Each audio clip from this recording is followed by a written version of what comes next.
Aravind Kejriwal car மீது தாக்குதல் நடத்தப்பட்டிருக்கிறது. டெல்லி முன்னாள் முதல்வரும் ஆம் ஆத்மி கட்சி தேசிய ஒருங்கிணைப்பாளருமான அரவிந்த் கெஜ்ரிவாலின் கார் மீது தாக்குதல் நடைபெற்றிருக்கிறது. தொடர்பான விரிவான விவரங்களை செய்தியாளர் ரமேஷ்குமார் வழங்க கேட்கலாம். ரமேஷ், வணக்கம்.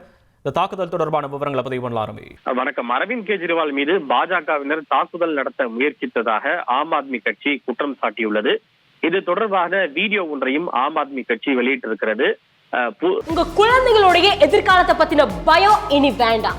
இருக்கவே இருக்கு என்பிஎஸ் வாத்சாலியா. அது என்ன திட்டம் தெரிஞ்சுக்கணும்னா ஃப்ரீடம் ஆப்பை இப்பவே டவுன்லோட் பண்ணி தெரிஞ்சுக்கோங்க.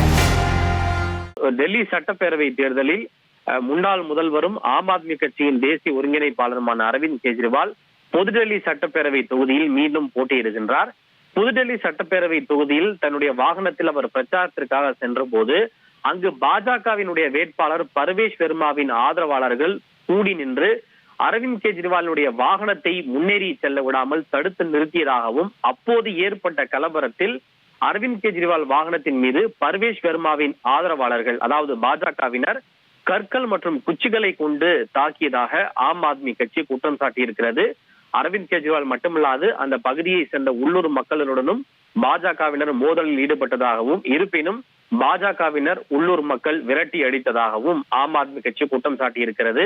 அரவிந்த் கெஜ்ரிவாலுடைய வெற்றியை கண்டு பாஜக பீதி அடைந்திருப்பதாகவும், இதனால் அவரை கொல்ல பாஜக முயற்சிக்கிறது எனவும், டெல்லி மக்களுக்காக சிறப்பான பணிகளை மேற்கொண்டதற்காக பாஜக அவரை கொலை செய்ய நினைக்கிறதா என ஆம் ஆத்மி கட்சி தற்போது கேள்விகளையும் குற்றச்சாட்டுகளையும் முன்வைத்திருக்கிறது.